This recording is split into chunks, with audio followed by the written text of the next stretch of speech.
Jeg byder velkommen til DKN TV's udsendelse med overskriften Helse endnu en gang. Da jeg for nylig har fået udvidet området lidt fra, at mine udsendelser har i 2010 været udsendt i Region Fyn, og nu altså er blevet udvidet til også at omfatte TV Øst, altså det meste af Sjælland, og Lolland Falster Møn, og desuden TV Østjylland, så kan der være grund til at gentage lidt oplysninger. Mit navn er Niels Andersen, og jeg er formand for en forening, der hedder Projekt Glædesbud. Og dette navn for foreningen, det kommer sig af, at Gud har talt til mig om at gå med glædesbud for fattige. Og det var et udtryk, Jesus brugte, da han oplæste sin programerklæring, kan man kalde det, i Lukas evangeliet kapitel 4, vers 18 og 19.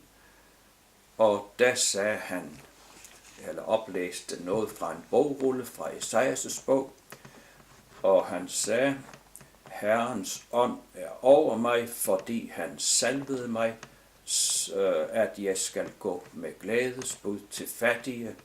Han sendte mig for at udråbe for fanger, at de skal få frihed, og for blinde, at de skal få deres syn, for at sætte fortrykte i frihed, og udråbe et nådeår fra Herren. Denne opgave har Jesus givet videre til os kristne. Det er jo ikke bare mig her i Projekt Glædesbud, der skal gøre det. Så af denne vej her igennem evangeliet, der kan man altså opnå helbredelse og en god helse.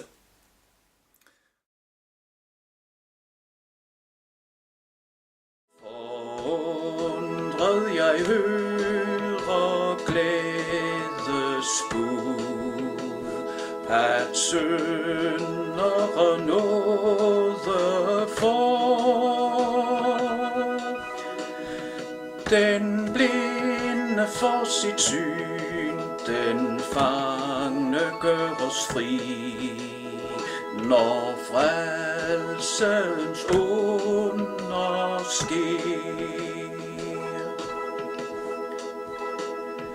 Forundret jeg hører glædesbud, at syndere nåde får. Den blinde får sit syn, den fangne gøres fri, når frelsens under sker. Forundret jeg hører glædesbud, at syndere nåde får. Den blinde får sit syn, den fangne gøres fri, når frelsens under sker. Jeg nævnte i en udsendelse for nylig her, at mit tv-arbejde tager meget af min tid nu, men i det omfang jeg kan overkomme det, så tager jeg imod besøgende her, for at mennesker kan få hjælp med helbredet. Og jeg driver nemlig en såkaldt Helligåndens klinik, og dette med åndelige klinikker, det er i grunden inspireret af en mand fra Zambia, Robert Bwalia, som i begyndelsen af det nye årtusinde her var en hel del i Danmark og kom rundt i mange frikirker og fortalte om sit arbejde med en åndelig klinik i Zambia. Og jeg henviste også i et forleden til nogle andre åndelige klinikker, og jeg kan lige gentage det, at der findes en fælles hjemmeside for nogle åndelige klinikker, og hjemmesidens adresse er altså www.åndensklinik i et ord.dk. Og her kan man læse om de andre åndelige klinikker, og jeg synes, at jeg gerne vil fremhæve, at det er Helligåndens værk, og derfor bruger jeg betegnelsen Helligåndens klinik. Men det er samme Helligånd, der virker i de andre. Og på denne hjemmeside kan man finde oplysninger om, altså der ligger for eksempel to åndelige klinikker i Aalborg, Apostolsk Kirke og Aalborg Menighedscenter. Der er en i Dronningelund, der er en i Holstebro, Lemvig, Haderslev.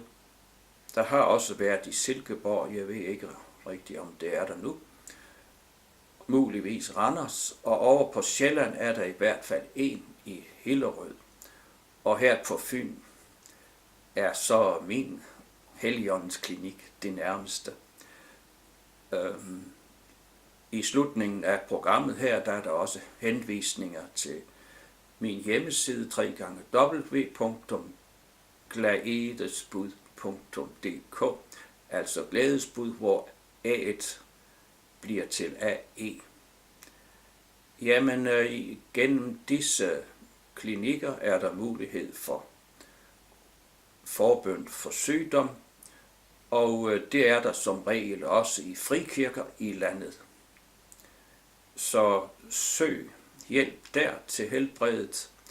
Det er faktisk videnskabeligt bevist, at bøn kan helbrede. Så hvorfor kommer det egentlig ikke noget mere ud i pressen? Hvorfor?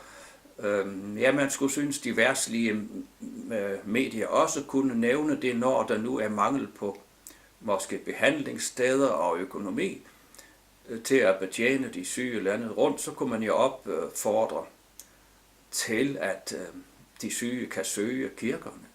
Det er en naturlig ting. Dels er det altså videnskabeligt bevis for, at det kan virke, og dels er det kirkens opgave. Jeg kan henvise til Jesu ord lige før hans himmelfart.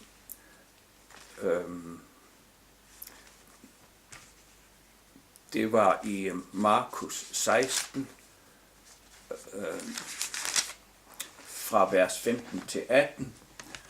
Der siger Jesus nemlig: Gå ud i al verden og forkynd evangeliet for al skabningen. Den, som tror og bliver døbt, skal blive frelst, men den, som er vantro, skal blive fordømt. Og disse tegn skal følge dem, der tror.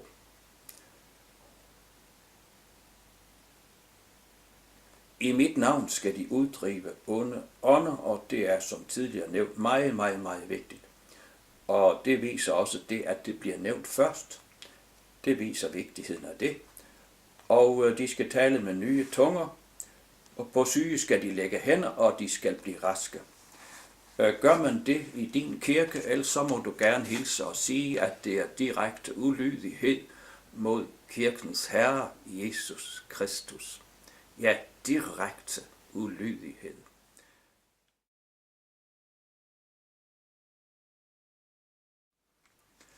Jeg har udskrevet et papir fra den fælles hjemmeside fra åndensklinik.dk og vil nævne lidt om, hvad de skriver. Og Jesus har jo sagt engang, at den, som sønnen får frigjort, skal være virkelig fri. Og de skriver lidt om deres arbejde. Det drejer sig om at opnå frihed fra mindre værd og forkastelse, frihed fra overgreb, frihed fra satan og ondskab, frihed fra depression, frygt og søvnløshed, frihed fra sygdom, frihed fra skyld, skam og din fortid. Det kan opnås gennem disse åndelige klinik. Ja, der er kraft i Jesu blod.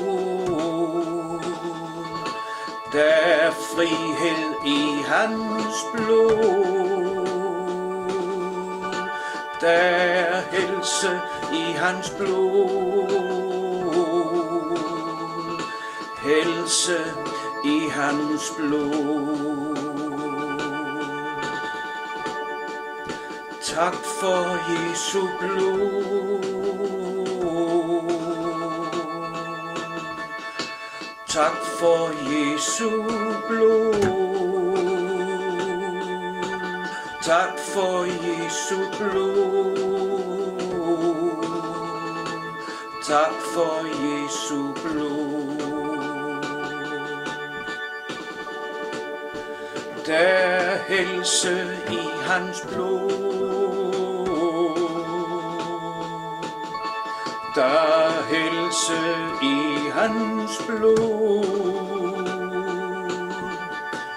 Der er helse i hans blod. Helse i hans blod.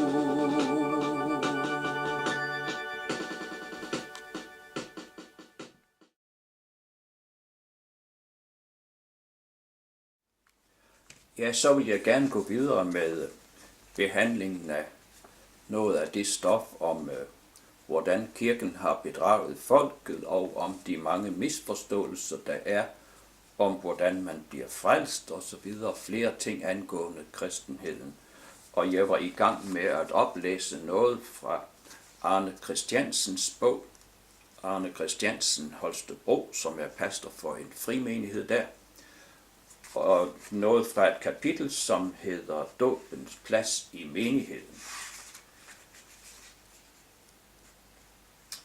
Og jeg synes, jeg skal behandle lidt mere, hvad jeg gjorde forleden, nemlig det angående apostlenes gerninger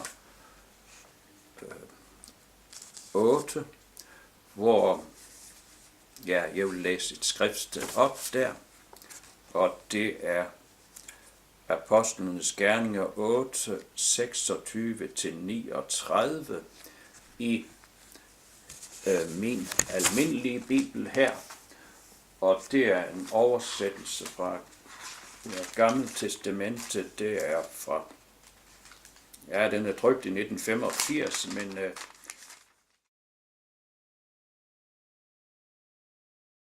det Gamle Testamente i denne bibel, det er autoriseret ved kongelig resolution af 16. december 1931, og det Nye Testamentes oversættelse er autoriseret ved kongelig resolution af 15. juni 1948. Det viser sig, at de nye oversættelser, det er nok et bevidst, selvom det skal lyde som det er for, at mennesker bedre forstår det, fordi sproget kan ændre sig lidt, så viser det sig faktisk, at de, der nu har stået for det, de kan gå hen og fjerne et vers her og der, hvor det passer dem. Og det er jo absolut en fornærmelse af Gud.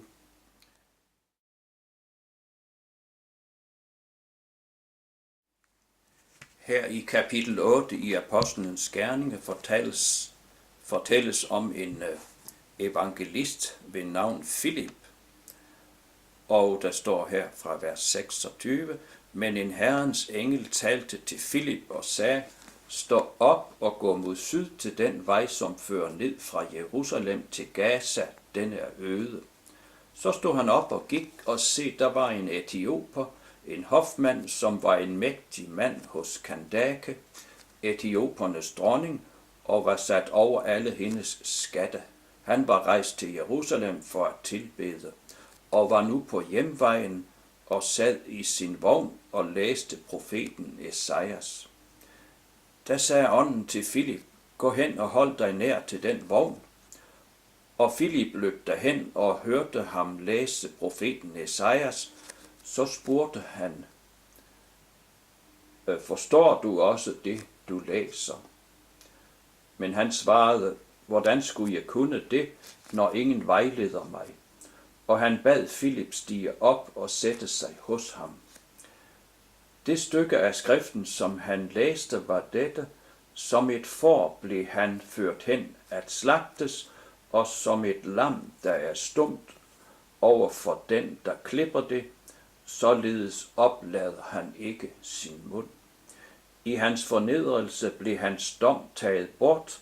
Hvem kan fortælle om hans slægt, til hans liv blev borttaget fra jorden? Og hofmanden spurgte Filip og sagde: jeg beder dig sige mig, hvem er det, profeten taler om her? Om sig selv eller om en anden? Der tog Filip til orde, og i det han gik ud fra dette skriftsted, forkyndte han evangeliet om Jesus for ham. Og som de nu kørte frem af vejen, kom de til et sted, hvor der var vand. Hofmanden siger da: se, her er vand. Hvad er der til hinder for, at jeg kan blive døbt? Filip sagde: tror du af hele dit hjerte, så kan det ske. Han svarede og sagde: jeg tror, at Jesus Kristus er Guds søn. Og han lod vognen holde, og de steg begge ned i vandet, både Filip og hofmanden, og han døbte ham. Ja, det er simpelthen Bibelens mønster for dåb, som det bør være, at man skal høre og forstå evangeliet, tage imod det, tro på Herren Jesus Kristus og overgive sig sit liv til ham, omvende sig og lade sig døbe. Det er rækkefølgen. Altså man skal høre evangeliet, give respons på det, tro på det, omvende sig fra synd og gøre Jesus til herre og frelser, og så kan man blive døbt. Det er simpelthen det bibelske mønster for dåb.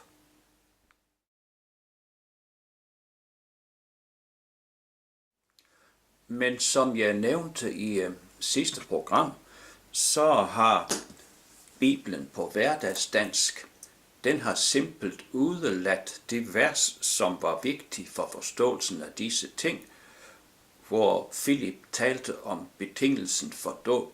Tror du af hele dit hjerte, så kan det ske.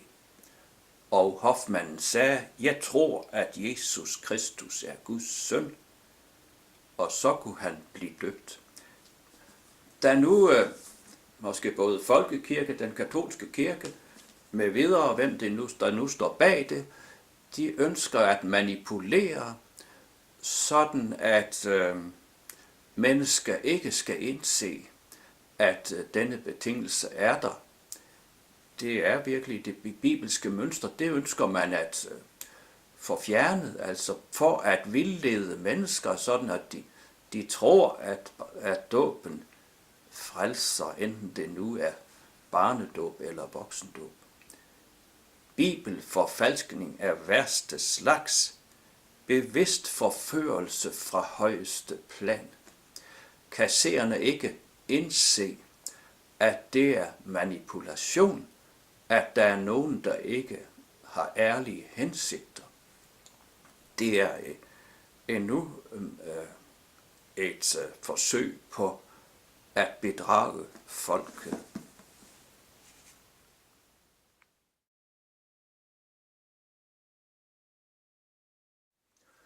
Og jeg går videre med Arne Christiansens ord fra dette kapitel angående dåb, og han siger: for mig står det lysende klart, at hvis Jesus skal have lov til at bygge sin kirke, og skriften er jo inspireret af ham, eller Helligånden, jamen så er der kun én dåb, nemlig den dåb, som er ens egen beslutning, som et resultat af, at man har hørt evangeliet og omvendt sig og sagt ja til Jesus som Herre og Frelser.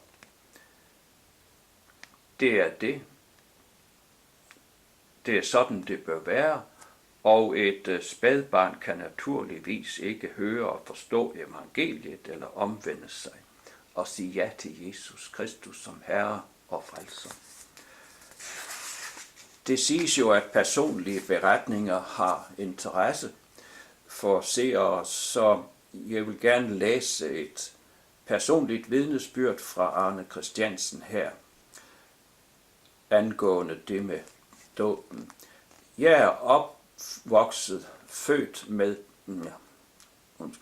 er født og opvokset med barnedåb som tradition, og blev først personlig kristen, efter at jeg var blevet gift og havde stiftet familie, og vores børn var døbt.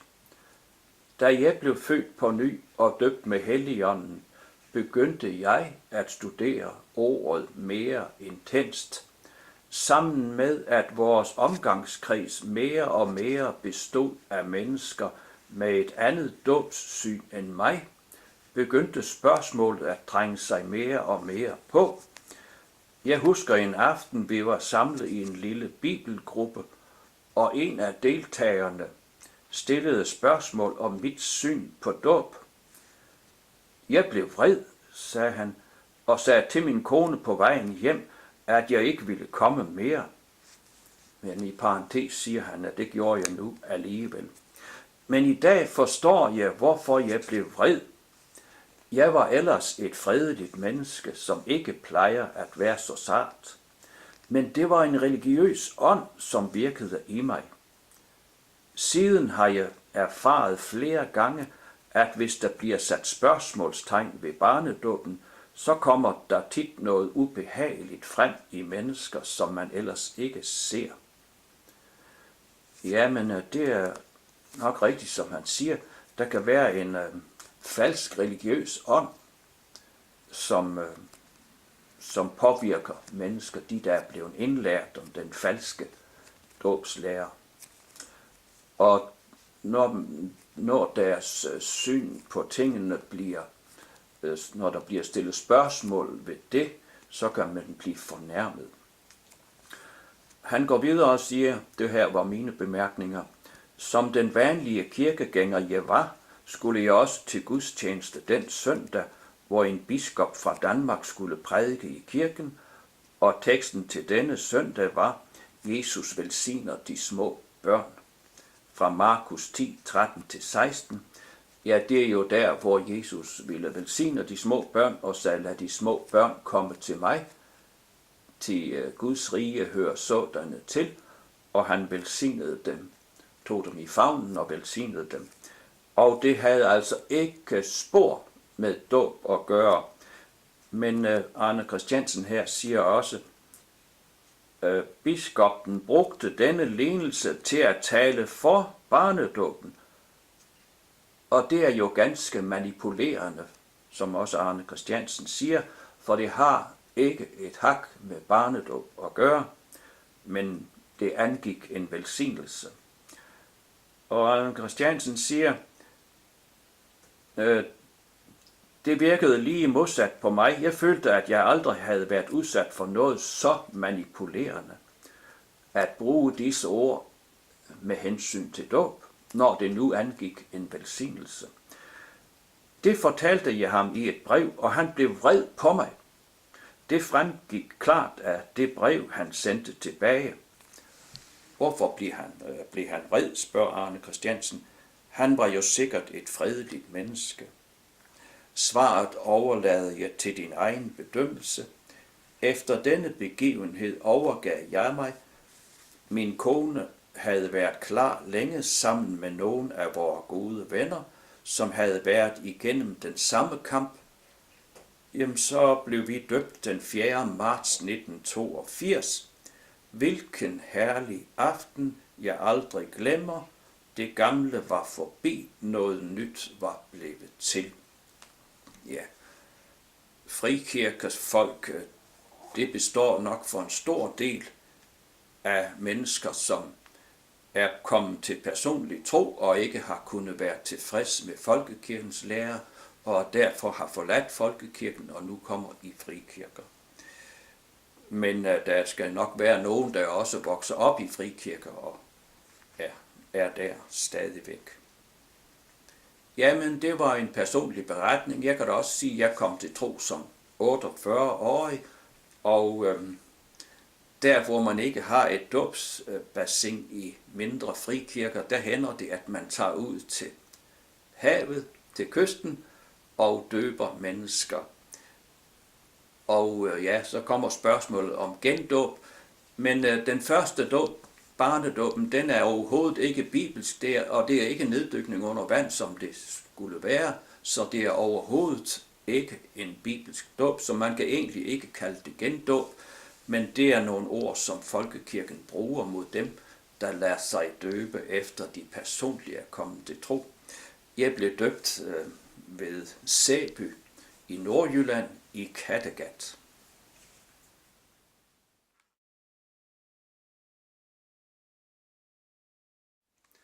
Jeg og mine medkristne fra frikirker, som er kommet til personlig tro, vi bringer dette stof frem for at forsøge at hjælpe den danske befolkning, som er vildført fra folkekirken, fra et levn fra den katolske kirke. Vi håber, at det bringer forståelse, sådan at de, der har ønsket at blive personligt troende og frelst genfødt, blive et Guds barn, at de kan opnå det ved at stifte bedre bekendtskab med det. Tiden løber, og jeg siger tak for denne gang. Gud velsigne jer, og på gensyn.